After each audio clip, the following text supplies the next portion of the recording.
Hi, like Dory. Hey, how witchy vibes? I'm waiting on our guests to get here, you guys, and we're going to get started. And I'm trying to post this on um, the app as well.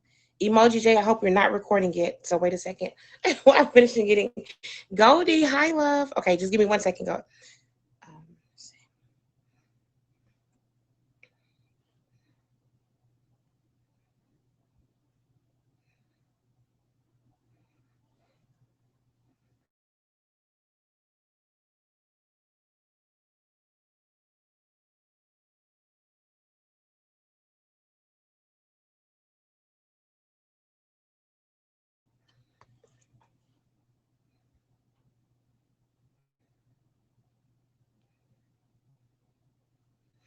Alrighty.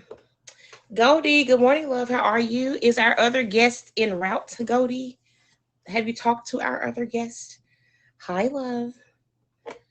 I I sent out a blast. If you guys have a blast that you can send out, feel free to send that out, please, and thank you.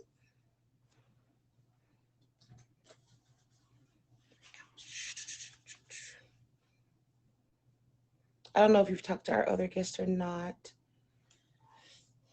Marty, hi, love. Good morning. Okay, we're going to give 1 more minute, you guys, and we're going to get started. Good morning. Good morning.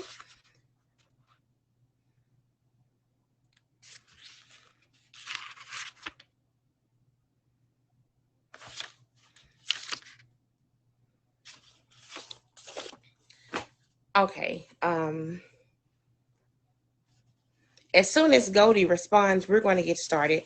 Oh, this is featured. Let me, Marty, let you just do the right thing at all times, love bug. It's a no makeup stream. Not the vibes I was technically going for, but I was already late, so here we are. Okay. Okay, I'm gonna do this then. Okay, there we go.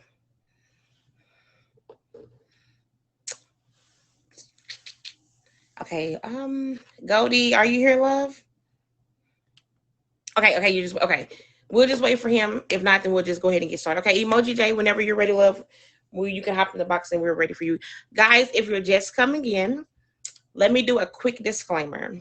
So, the show is called Love Letter to Grief. And the reason I do this show on Sundays is because I am a widow. I've been a widow for the last 5 years. And I take my grief journey very seriously. I take listening to other people's grief journey very seriously.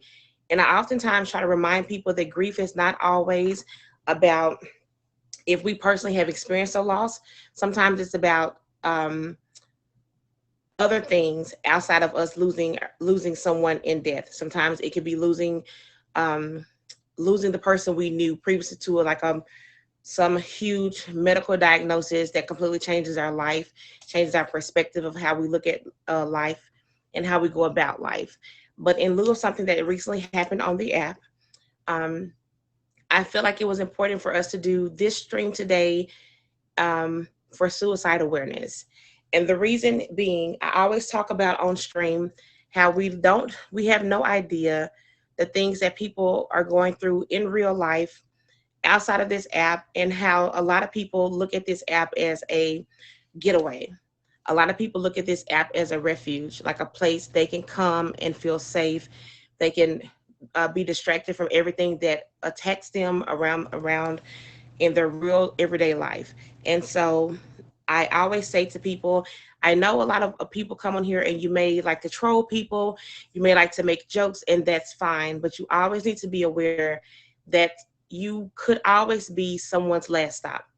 There could always be someone who is choosing to come to your stream, and they could be ready to make the decision to literally end their life. And the way we approach people and the way we treat people on a social media platform does have consequences. And we are put in a position, especially as a top badge, because we're typically trending. We're normally the ones a lot of people see first. And because of that, we always have to be aware, even when someone is in the comments trolling or saying something mean, it may just be a joke to them, but you don't want to say something to somebody where your stream and something that you say negatively impacts that person, and you are the last place they go. And so, like I say, in lieu of something that recently happened on the app with someone who committed suicide, I just want to say to anyone that's in my stream or anyone that hears this message, um, social media is a platform where I really feel like we all have to be responsible and try to take care of each other. We have to kind of watch out for the signs. We have to kind of try to be a listening ear. Sometimes I know as a top badge, a lot of people reach out to me. I get it all. You actually will be surprised at how many times people, I don't think I was gonna get this emotional already. A lot of people reach out to me on Instagram. That's why I always try to respond to people on Instagram. And they feel comfortable and safe to say things to me about issues they're going through in life and the battles that they're struggling. And so I'm not saying that we're in a place where we can always prevent it, but if nothing else, we can always be a listening ear. So I take my grief journey very serious. I take mental health very serious. I'm not a therapist. I am just someone who lost the love of my life, and I know what it feels like to lose someone. And I always want to be in a position where, if it's possible, we can do everything we can to make sure that doesn't happen to somebody else. So, Emoji J, that's okay, love. Emoji J, I'm going to go ahead and bring you into the box, and we're going to get started with the show. If you guys are just coming in, welcome to Love Letters to Grief.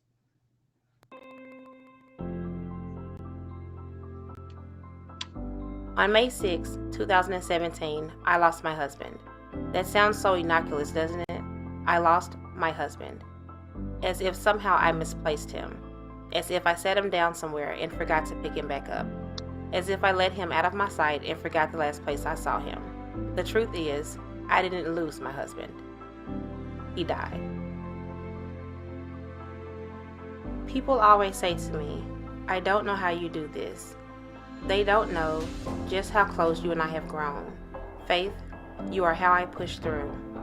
Faith, you are how I am okay. Faith, you are the reason I did not give up. Without you, I would have allowed myself to fall short of God's glory. Without you, I would not have trusted God, and what a scary, lonely place that would be. Faith, you are the substance of things hoped for, and the evidence of things not seen. But you are also the source of power and strength that I never knew I needed so much. My faith in God, His promises, His word, are the answers to how I survived this chapter of my life. Without my faith in God, the story would have ended far worse. The pages of my life would have read quite differently. But with my faith, I will continue to push through, because although the grief journey is tough, I also know I will never walk it alone. This is my love letter to you, about my feelings for you, a letter to not giving up, not giving in, and learning to walk by faith every step of the way. May the lessons I've learned, the stories I've shared, and the letters I've written be an inspiration to that broken heart I experienced the day I lost my husband. May my heartbreak be a source of light to help another broken heart find its way out of the darkness that grief creates.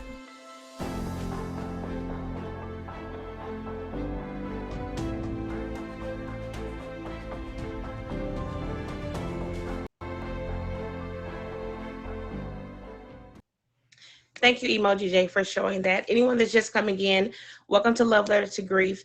Today's show is going to be a little different. Typically, I read a letter from my own book and just kind of introduce you guys to how the show is set up. But today, I decided not to read my own letter because I do realize that since we're talking about suicide and suicide awareness, I don't want to take away from what other people are experiencing or going through, because like I say, my loss wasn't due to suicide. So we have our guest here today. We have two guests, but I know for sure one is here. So Goldie, whenever you're ready to take the box, love, you can. And I definitely want today's show to be kind of an open platform. Like I was saying, I feel like the more, like I mean, this is an online community. And I think we can all do our part to make people feel like, it's safe to talk to us. And that's why I try to always do this show on Sundays, because it is an open platform for people to talk about their grief journey or talk about things that they're going through. So I'm going to bring our guest in. And if you guys do not have her faves, I consider her my niece. This is Goldie. Make sure you hit her with the favorite. and she definitely streams, so you can always go check out her stream. And I will tell you guys, one of the reasons I love this beautiful lady here, she is so sweet.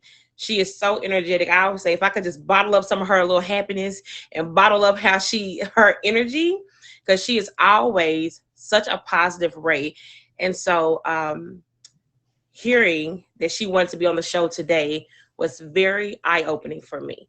And so, Goldie, whenever you're ready. Hey y'all. I wrote a letter to myself, the old me. So bear with me. I'm gonna comments off. Okay, no problem. Okay.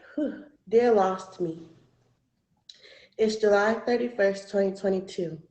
You're 25 years old and your attempt wasn't successful.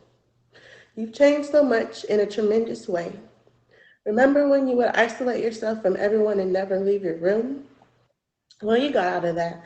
You now go wherever you want, when you want. There's no limitations on anything anymore. Oh, and girl, you graduated high school, something you thought you'd never do. It wasn't easy, girl, but we did it. You also stopped self-harming and overcame your eating disorder. Remember when all you wanted to do was die? Well, girl, times have changed. You're literally a ball of energy now, positive and energetic all the time. When I tell you I'm glad the suicide attempt didn't succeed, you wouldn't be where you are in life now. You have a house, a great paying job in the medical field, 2 cars, a loving family, and a dog. Yes, girl, a dog. You rekindled your relationship with your mom. Life is good. That lost girl is found now, and you have lived the life you thought wasn't possible. Those thoughts come around every once in a while, but you're so strong now. Remember when you would want someone to just understand you? Well, you found that person, and it was yourself. When you thought you needed everyone else, you had to turn to yourself. You had to learn to love yourself. And once you did that, life got easier. I mean, it's not always peaches and cream, and it's not that bad. But it's not that bad out here. You develop coping skills, and I can honestly say that I'm proud of you. I love you, and you are beautiful. Remember when you couldn't even say those words? They flow now. Well, I'm proud of you, and I'm glad you're still here. Signed, Goldie. Wow. Whew, okay.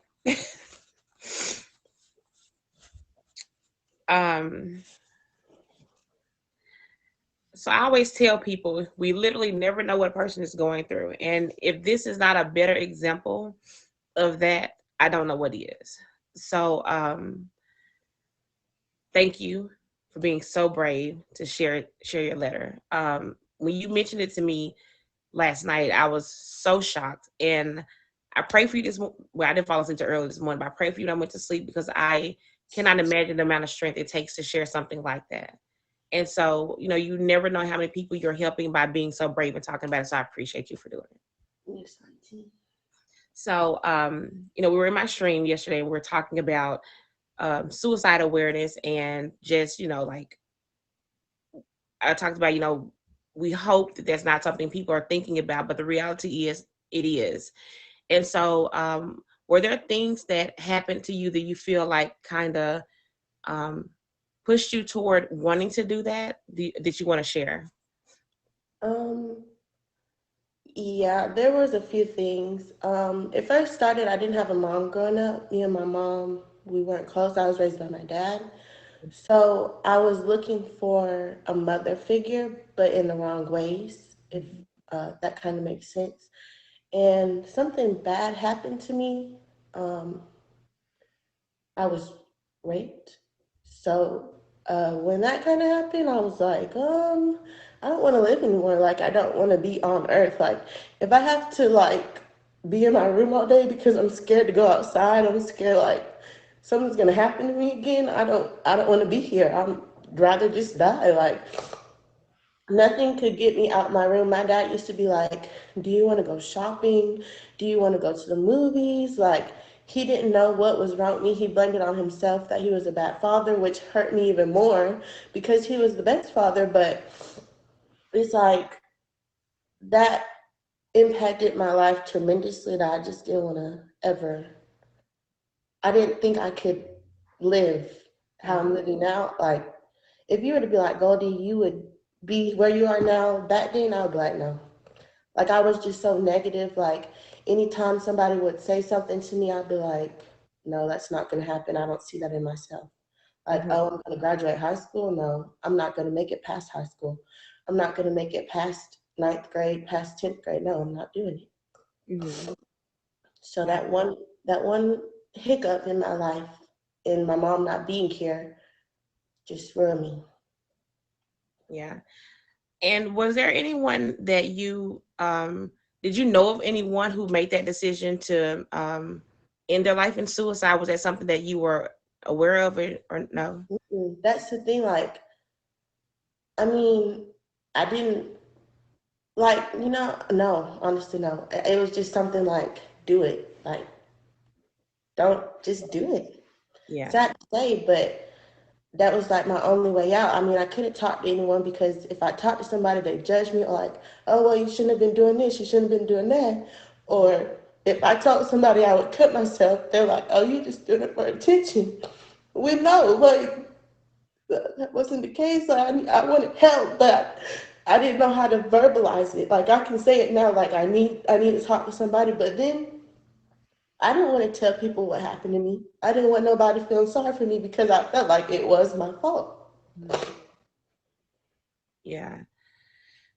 I remember I actually did a research paper years ago on suicide. Sometimes I would hear something that would just amaze me. And I was shocked at the numbers. And I guess I could probably look it up, but I was shocked at the percentage of people who admitted that they have considered it before.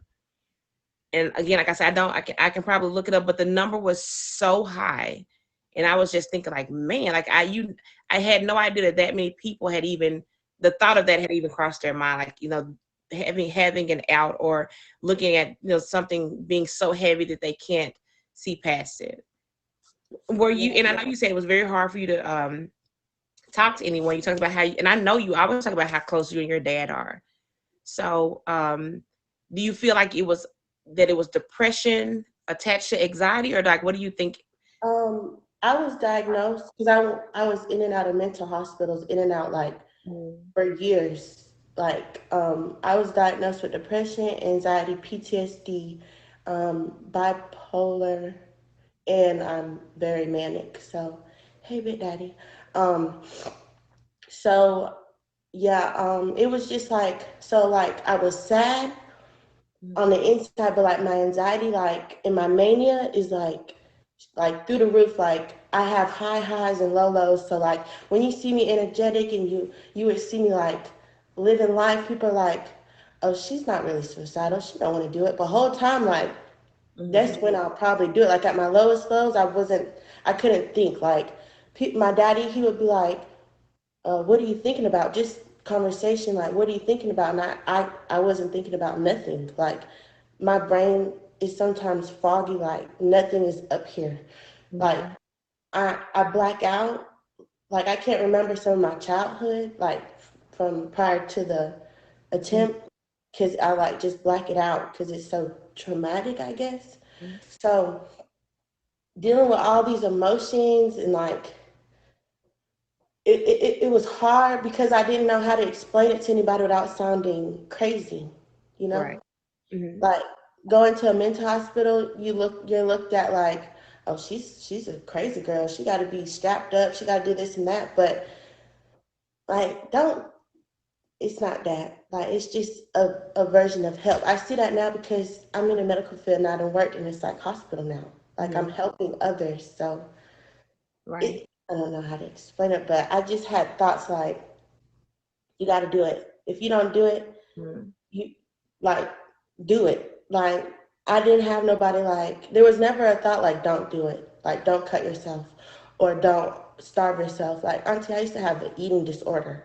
Mhm. Like, if I were to show you pictures, be like, Goldie, like eating disorder. So it was just a lot at one time, and the only thing I could think of was die. Yeah. Just, Yeah. just stop. And I think in our culture especially, it's very hard for people to openly talk about mental health. And I think that's another one of those taboo topics where I feel like we have to have these honest conversations with ourselves and our friends, because there's a lot of people dealing with mental health issues. And people hear like mental and they automatically think negative. But Yeah. it's not a negative thing. Like, it's, if we don't take care of our mental health, nothing else in our body is going to be good. Like, you have to take care of that. Yeah. So even in talking about it, I think just saying the word, like, I feel like there's mental health issues that I need to address. That is like one of the healthiest things we can do for ourselves.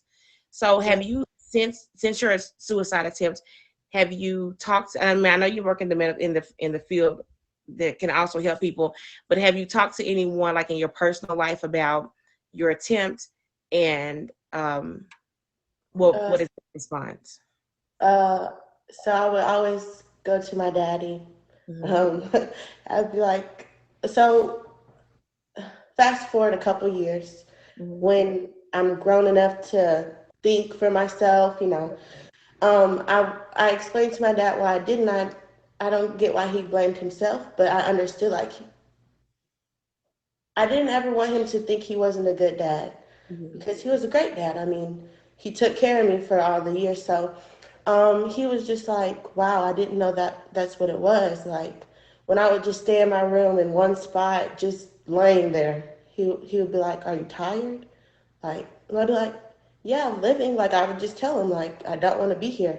I told him to listen to Suicide by Biggie Smalls, and Hmm. he kind of like he was like, "Oh, I know that song." Like he didn't see the signs, like, "Daddy, I need you." Like I'm telling you what I want to do, but he just saw me as like his girl. Like he didn't think like, "Oh, my daughter would attempt suicide." Like he just it was a shocker when I told him all the things that of why it led up to it. So he understands now. Like me and my daddy are like this. Like if I tell him, "Daddy, you know, today's not a good day," he'll be like, you know what, you're blessed. Like, you've overcome so much. Like, you're here, you're with us. And sometimes, like, I won't talk to him for days because I have my spells still. I'm not Hmm. perfect. He'll call me and I'll be like, hey, daddy. He'd be like, are you okay? Like, just asking me, am I okay? Yeah. And I don't think people realize the importance of just that simple statement. And like, I know I will okay a friend to death.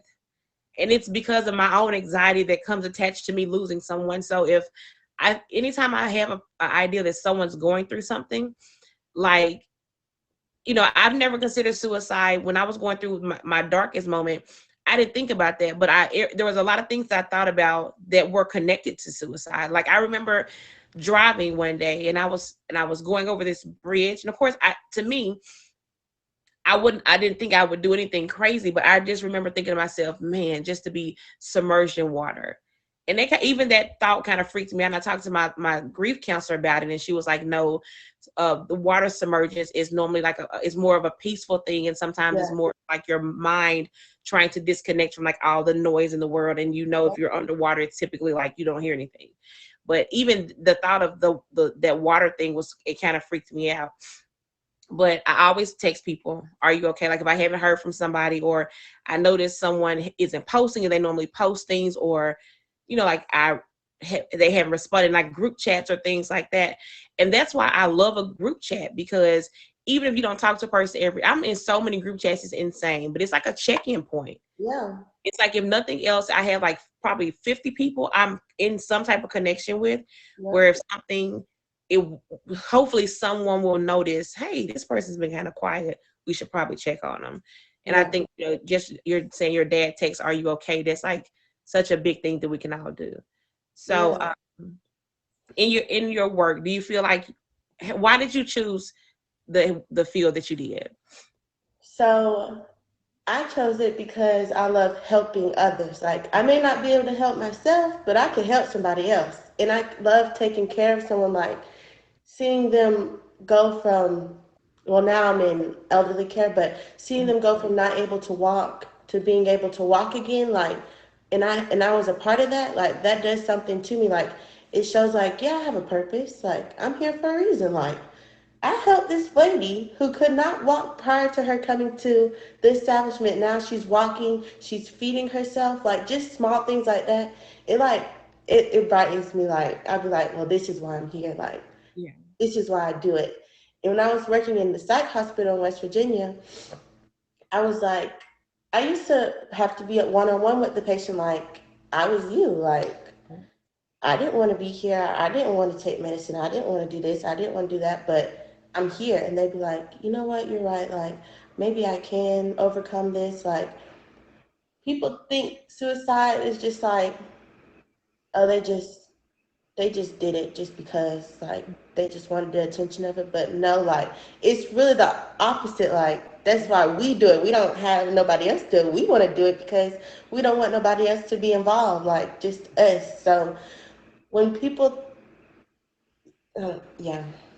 It's I just, watched, so I watched this documentary a few years, actually this was probably during COVID because I was watching all types of everything I could put my hands on. I was watching, and there was this documentary about people who survived jumping off the Golden Gate Bridge, and I think it was like out of thousands of suicides that happen at that location every year, I think the survival rate was like 8 people. mhm, And every single person that they interviewed said the exact same thing, which literally gave me chills.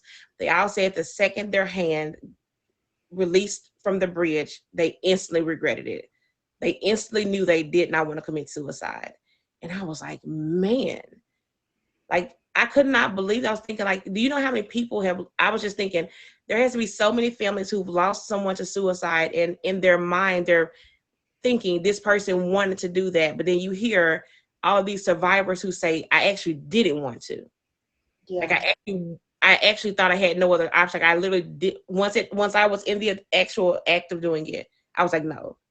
So did you experience like, and you don't have to tell us how you attempted it if you don't want, but did The first you? time, no, I wanted to do it, but Mhm, the second time, I was just like, yeah, no, like mhm, this might not be the right thing to do. mhm. Yeah. And what made you like, okay, in your second attempt, so there was 2 attempts for you. Yes. Okay, so in your second attempt, like, was it instant that you had regrets about considering it or Uh, what? when I woke up and I was actually shocked that I was here, I was like, oh, I ain't doing that again. Like, because I woke up in the hospital. Mhm. So just the fact that I woke up, I was like, yeah, no. Seeing my dad cry, I'm like, yeah, mm-mm. But that first time I was like, no, I gotta try again. Like maybe that method wasn't the right one. But please don't do it, y'all. Don't do, I'm not trying to have somebody, but don't do it. But the first time I was like, I gotta do it. Like maybe Mhm. there's another way out. But after the second time, I was like, no. Just Yeah. seeing like the hearing my grandma on the phone, like, Goldie, I almost said my real name, Goldie, please don't, like, what do I have to do? Like, everybody was trying to figure out what they needed to do for me, but it was what I needed to do for myself. Like, and just seeing like the hurt. And when you're on suicide watch, you have a security guard or police officer, however you want to say, in the room with you. And um, seeing the security guard sitting there, even he don't know me from a can of paint, and he's like, you're loved. Like to hear that from a stranger. And of course, I know I'm loved now, but back then I didn't know what love was. So I'm like, wow, like it's people who don't even know me that's trying to help me. The nurses are giving me stuff to try to, it was just shocking to me. And I was just like, yeah, maybe. Mm-mm. Yeah. So, so you said, I know you went to the hospital immediately after the attempt. So have you continued talking to like a counselor or a therapist since? I don't too much believe in therapy with a stranger, but I do have someone I talk to if I have thoughts or something.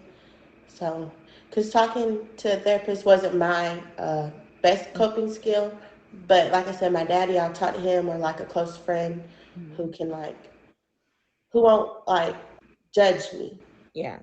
who will actually be like, who also won't sugarcoat it though, like, oh girl, please don't do it because we need, who will tell me like, you know, this is just a bump in the road.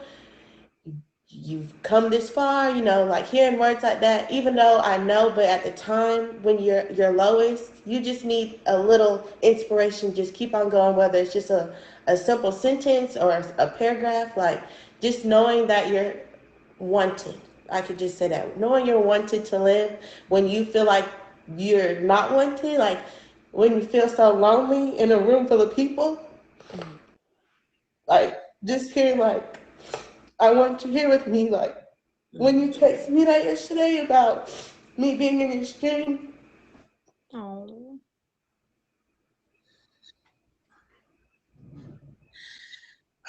But you know, Goldie, I think you are so strong. I pray that there's someone in here that is listening to what you're saying and it's helping them. I pray that you said something that if someone knows someone that's struggling, they can maybe, if they haven't thought to reach out, they will reach out. Yes. And I don't know what the struggle feels like. I have no idea what you've gone through in the past, but I'm glad that you do realize that you are needed, and there's tons of people whose lives are better because it didn't work and you're still here, and there was a purpose for you being here, and I thank God that you're still with all of us. So do you have any advice that you would, I mean, I know you kind of talked on like things a person can do, but do you have any advice to give someone that may be struggling mentally with just feeling like they are not necessarily needed here? I would just say, please don't give up. If you need to talk to somebody, just text them, message them, call them. If you feel like don't nobody ever talk to you or nobody would care, there's people like the thought of you not being here with us, whoever you are, would hurt us dearly, and we don't want you to do it. We don't. And just a simple, can I talk to you? I mean, you can DM me, you can DM Auntie Travel, anybody in the comments that you trust. Just please reach out and don't feel alone. Facts. And I do want to give out, there is, like, I know, like, I remember, so then there is a new number to contact for suicide. It used to be an 800 number, but now you can literally text from any phone, so it's not 911, it's 988, and there's a chat.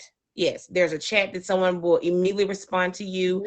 And it's like you say, like sometimes, you know, because I can imagine to someone that's struggling, sharing such a dark thing with people, I can only imagine it's super challenging. And but you know, the 988 number is in place. Text that number, you can call that number. Immediately someone will respond to you, they will chat with you. Like they have people 24 hours around the clock there for this exact purpose. So even if you don't feel like you have someone that you can talk to that knows you, and so for you, like you said, like you don't want to talk to a stranger, but these people are like in place with all the necessary tools. They know like the things to say that try to help. They know the trigger words that make it. They know if it's a bit further advanced, and you know, if nothing else, 988. Put it in your phone, program it as help, whatever you need to. But I don't think there should be a person on this app or in life that does not know they have access to immediate help. So and they'll also be honest when you call them or text them, whenever. Please be honest, like what you need. They have every resource. If you need to go to a hospital, they'll get your location and send help right away. That's honestly the truth. Like, just be honest with them. Just if you feel like ending it, just call them, please, and they'll help you. Yeah. Text them. They'll even respond to text messages. Yeah, for sure. And again, to me, when I do this show, of course, it's about grief, but this is another example of how grief is not just about losing someone.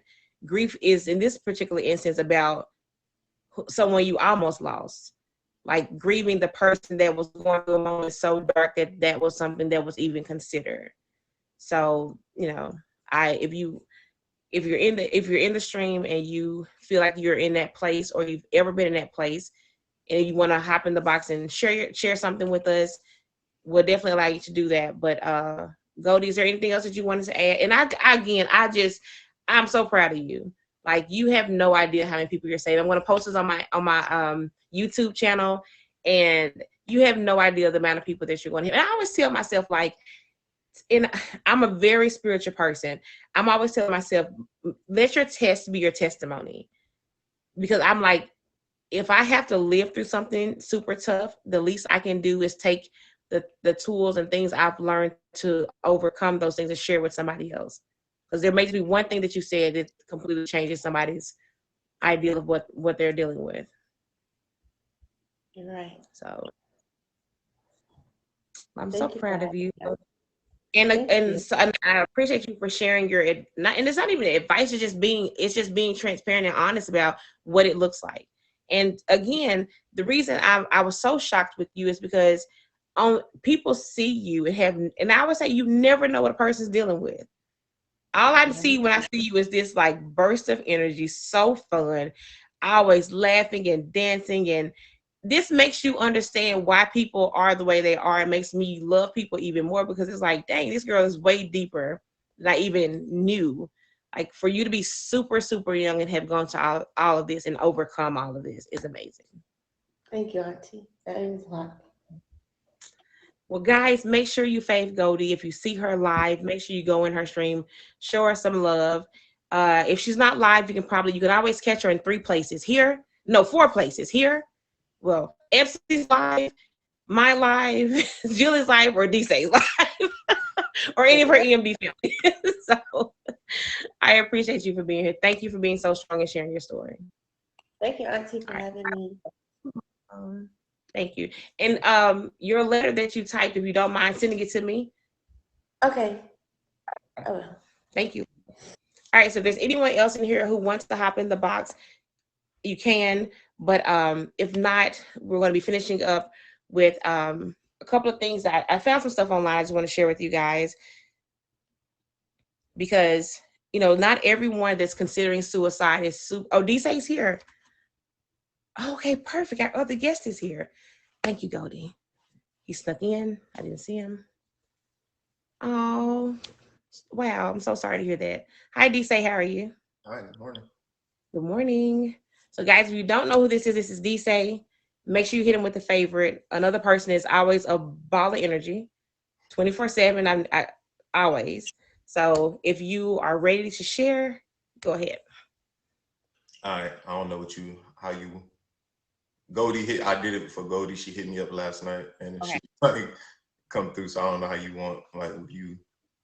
Okay, so the show is Love Letter to Grief. So typically we share a letter about whatever the show is about. Goldie shared a letter actually to her. She shared a letter to the person she was when she considered suicide. And in lieu of everything that's going on the app and the suicide attempt that just happened, the suicide that actually happened, I just felt like it was important to do a suicide awareness stream so people can, we can kind of put a face on what it looks like for people that have gone through it, or even someone that is on the other side of it. So just whatever you're willing to share with us is fine. Right. One, I kind of like it's awkward. I mean, not awkward, but it's like the time that she hit me up to. I don't know who suggested her to me or told her to come to me. Mm-hmm. But like you said, it's a lot of stuff going on, and like a lot of stuff going on with people and things like that. And I've told my story to people and things like that. And I wanted to come because like a lot of the people that we kind of unknowingly brush off because we'd be like, they got themselves, they're strong, they can take care of themselves and stuff like that, be the people that hurt the most alone and things like that.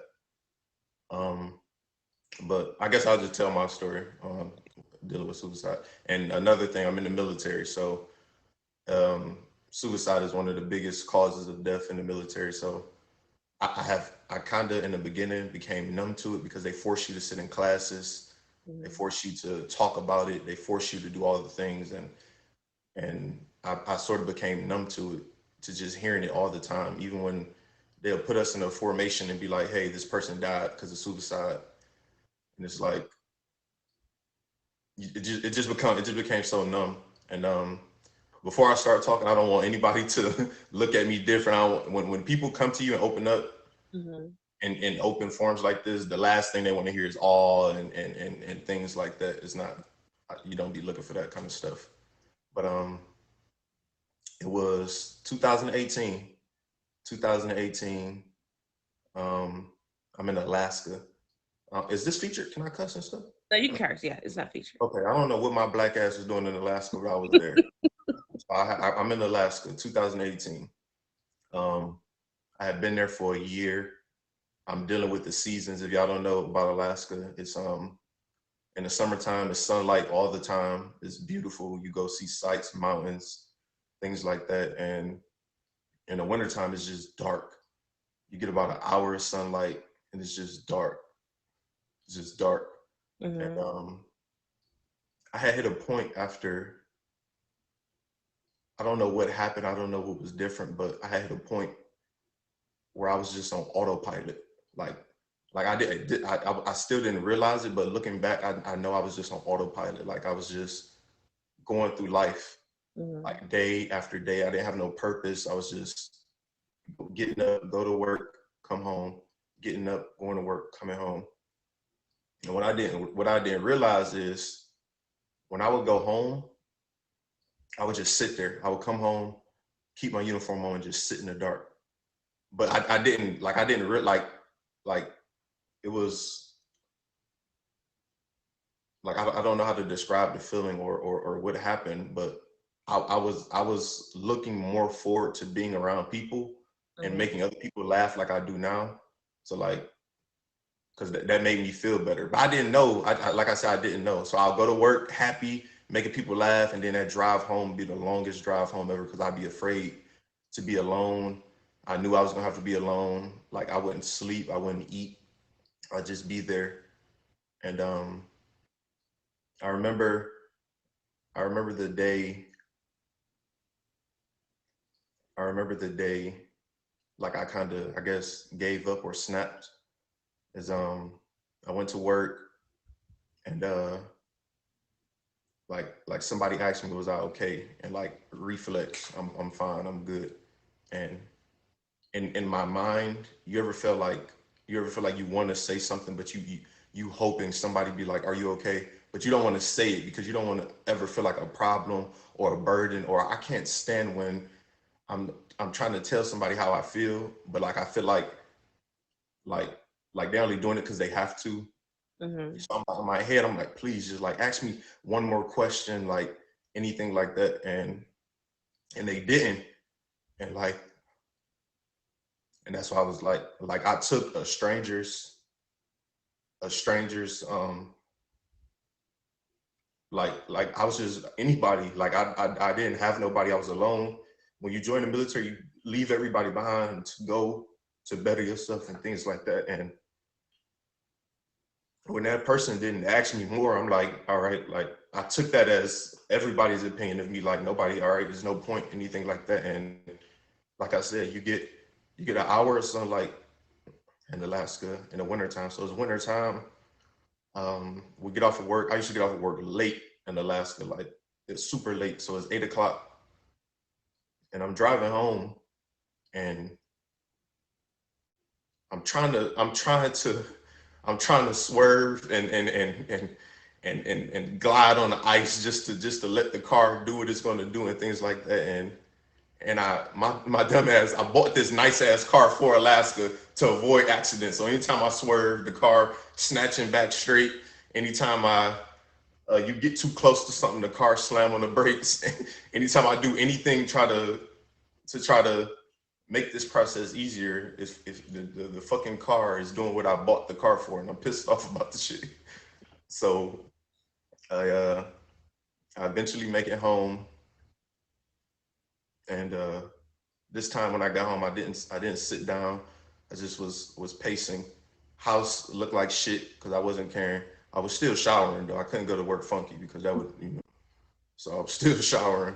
At this point back then, I wasn't working out and things like that. So I was a little skinny, Fred Dice, not what y'all see today.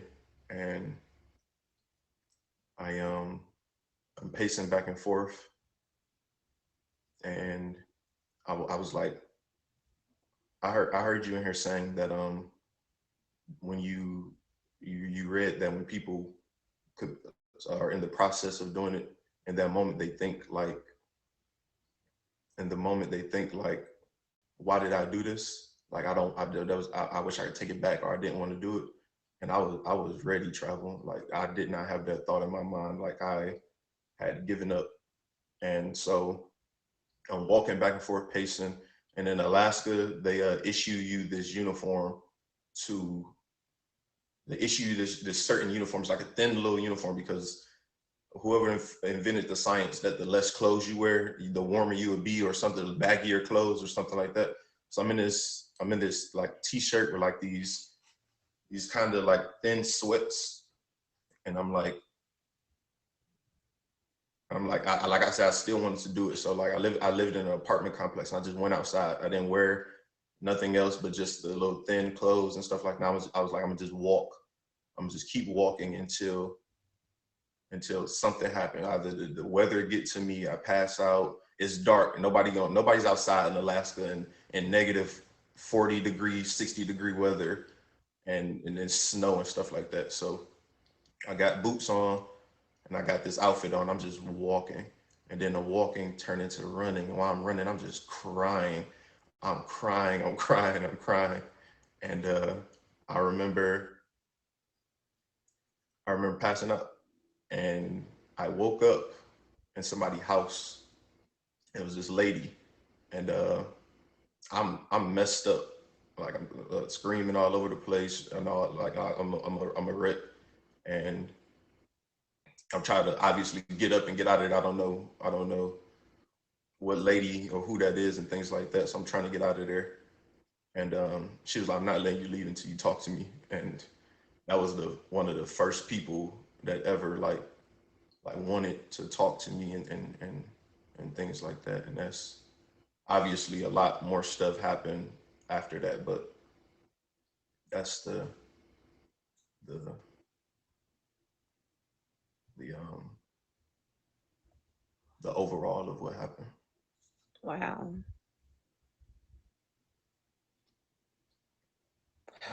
Again, if you never know what a person is going through as a person, like this, whew, okay, seriously, this is when Goldie mentioned it to me, I'm thinking in my head that she was referring to you because you knew somebody that had gone through it. Did not even think for 1 second. That's even why she mentioned you. So the fact that you are a Black man talking about this that's on a whole different level, because it's just in our culture. It's just not something we talk about.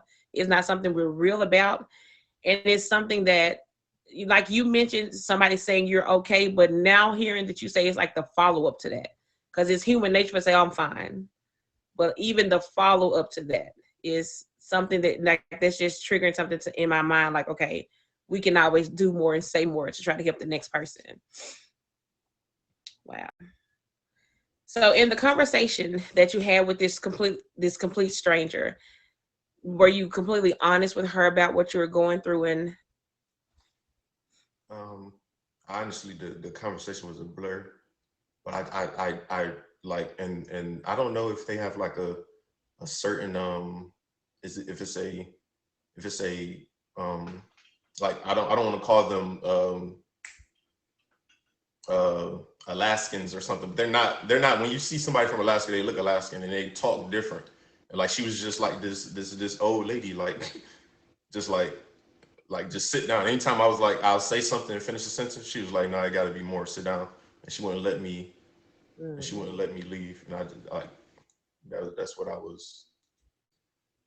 That's what I honestly don't remember none of the words or anything that I said, but I do remember her just continuously asking and asking, just not giving up on me.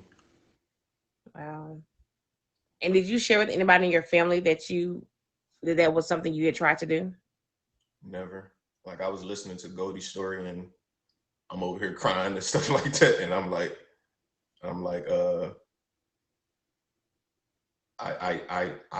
I myself, like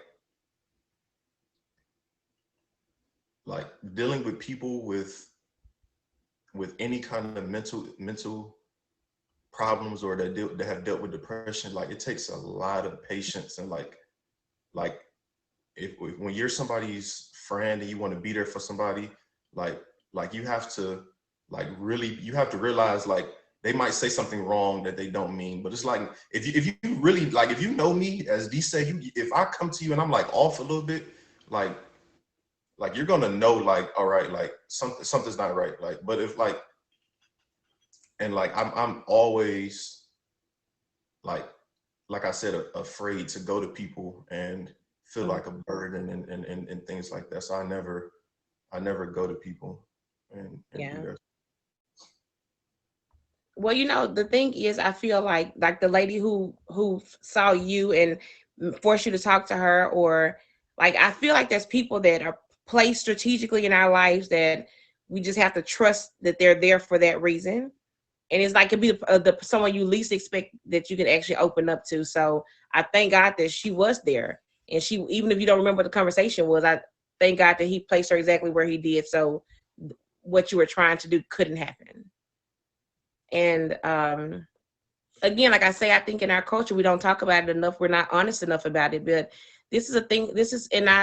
When you talk about the military, I know my best friend she works in human resources, and she talks about the same thing, about how much this happens. Like, this is a part of her job. Like, they have a whole department where they have to go out and reach out to the family. And it's just constantly happening. And I'm thinking, like, my goodness, like, of course, in my head, because I don't know anything about how the military works. I just think, like, man, like, this has to be, talk about, if you have things you're dealing with, then this is all you're seeing.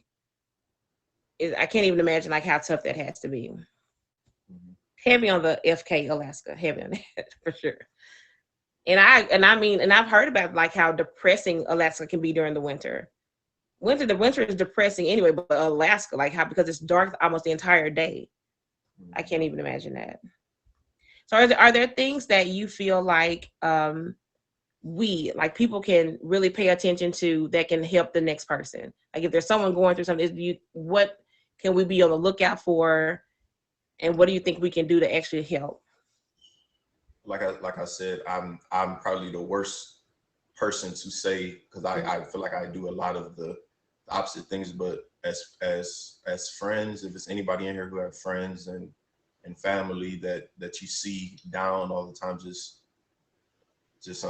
like I said, patience, and you probably just like one question away from like helping somebody and stuff like that. Just patience. And I know, like, yeah, just be patient. Please be patient with people, please. I've heard a lot of stories, like, and like you said, there are a lot of people who, like you said, you read that when they're committing this, about to do the suicide, and then they wish they never did it. It's a lot of friends and family who wish they did more after them people are gone. So, like, as much as you can, and just do as much as you can. I think the one thing that's sticking to me the most is just it's always more you could say, like, just like you say, you're just one question away from that person opening up.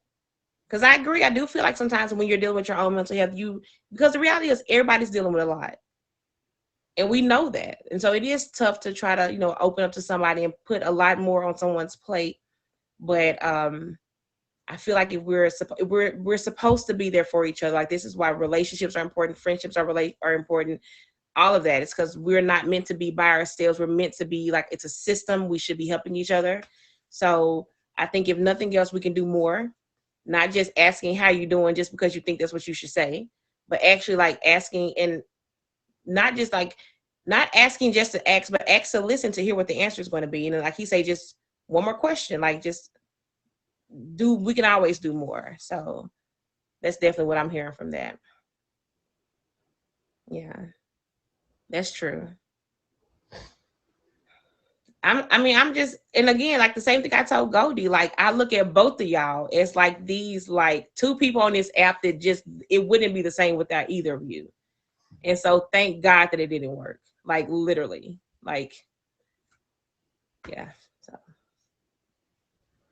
Yeah, like I said, she hit me up. It was late last night too, and she hit me up. I was like, wow, that's because like I just lost another friend. No, it's fine, Goldie. I haven't, like I said, I don't openly talk about things and stuff like that, and I just lost another friend. Actually, like I said, you lose people and it become numb, and then when you lose somebody close to you to suicide, it's like it messes you up. So that's why when I was away from the app and stuff like that, I was dealing with that kind of stuff. So, yeah. Yeah, I mean, like I think the most important thing we can all like we have to keep in mind, we never know what a person is going through. Like it is our job to just be kinder. Like just try to be a better person, try to just be kinder. Yeah, it's all fun and games. We can joke around, we can be assholes, but like sometimes the jokes can be at the wrong time for the wrong person. Like you don't want to be in a situation and you hear something the next day and you like, damn, like even with I don't know the Vanna girl, but I cannot imagine like the turmoil that has to take for people who were in contact with her. And then that happens, like, damn, like I can't even imagine. So like I just think if nothing else, be kinder, check on our strong friends, because like you say, the people you least think need us are the ones who need people the most. And I know I'm guilty of that. Like being a strong person is great, but check on those people. Like I know a lot of y'all be like, oh, I'm good. No, you're not. Like that's why I'm always like, I'm okay you to death. You okay? Like because people, like, we need each other, and we're not robots. We can't just go through life and not be impacted by the things that are happening. So that's why I said this. If you have people who are usually upbeat and all it takes is something to happen, you don't blame people for like that sudden change of not being themselves. Like it's not, they don't even know how to deal with what they're going through and things like that. So yeah.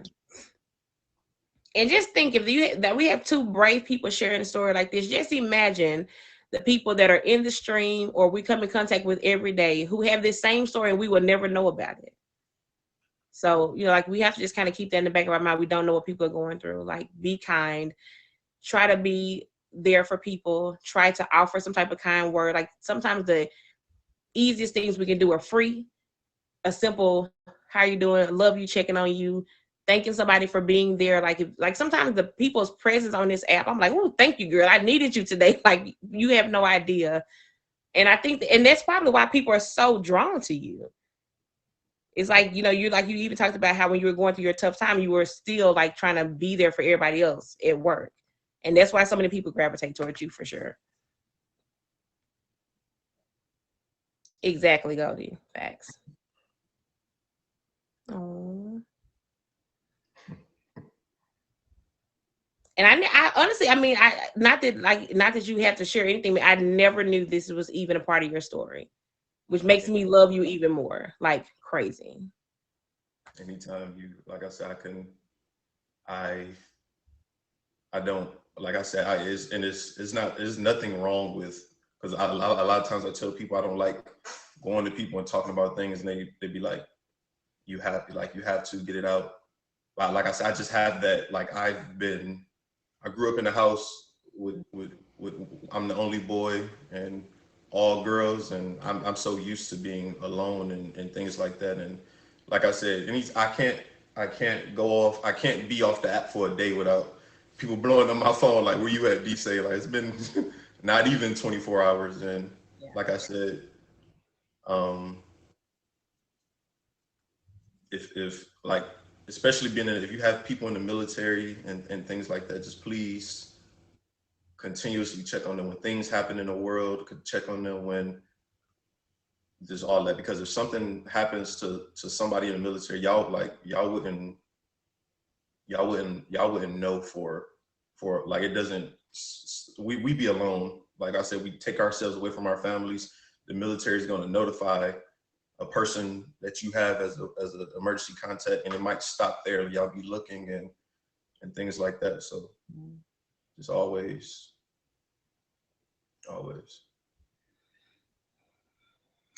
Well, I'm sure there's somebody here that's heard today's show And I pray that you've heard something from either Goldie or D-Say that helps you understand the people around you, helps you understand yourself. Again, like I told you guys, the number that you can text or call is 988 from your mobile phone. And that, again, that number is there for you to, somebody immediately going to respond to you. So if you need to reach out, I'm always available. One thing about it, I'm always a person that's open to listening to somebody. I don't care if you just want me to sit on the phone and just, I don't have to say anything. Now I'm going to cry. So I make no apologies for that. I want them to sit on the phone and cry, but I'll be there. But I think that's what we all need. We need to just keep in mind that people are going through things and just try to be kind. Like, try to be there for people.